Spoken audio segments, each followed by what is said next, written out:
देवळाली कॅम्पमध्ये खंडणी, धमकी आणि महिलेचा विनयभंग केल्याचा गंभीर आरोप. नाशिकच्या देवळाली कॅम्प परिसरात खंडणी मागणे, पोलीस ओळखीचा धाक दाखवणे आणि महिलेबाबत अश्लील वक्तव्य करून विनयभंग केल्याची धक्कादायक घटना समोर आली आहे.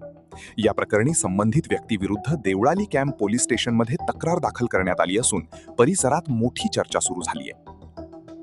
तक्रारदाराने दिलेल्या माहितीनुसार त्यांच्या कुटुंबातील वाद मिटवण्यासाठी मध्यस्थी करण्याच्या उद्देशाने ते 17 मे 2026 रोजी दुपारी पत्नीसह वडनेर रोडवरील जलजीवन राम सोसायटीजवळील साईबाबा मंदिरात गेले होते.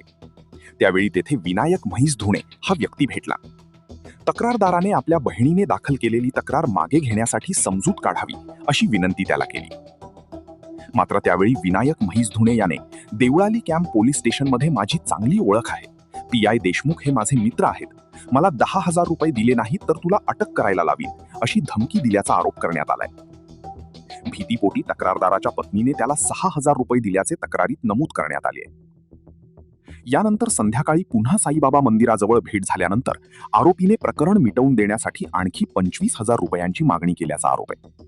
तक्रारदाराने पैसे नसल्याचे सांगितल्यावर आरोपीने त्यांच्या पत्नीबाबत अत्यंत अश्लील आणि अपमानास्पद वक्तव्य केले. तसेच अश्लील हातवारे करून तिचा विनयभंग केल्याचाही आरोप तक्रारीत करण्यात आलाय. तक्रारदाराने असेही म्हटले आहे की आरोपीने त्यांना शिवीगाळ करून धमक्या दिल्या आणि पुन्हा येथे आलास तर हातपाय तोडून टाकीन असे सांगितले. या सर्व प्रकारामुळे कुटुंब मानसिक तणावाखाली गेले होते. सुरुवातीला भीतीमुळे पोलीस ठाण्यात तक्रार देण्यास धाडस झाले नाही. मात्र अखेर त्यांनी देवळाली कॅम्प पोलीस स्टेशन गाठून संशयितावर अधिकृत तक्रार दाखल केली. या प्रकरणात पोलिसांनी तक्रार नोंदवून पुढील तपास सुरू केला असून संबंधित आरोपांची चौकशी केली जात आहे. नाशिक वार्ता न्यूजसाठी प्रतिनिधी अजित सय्यद, नाशिक.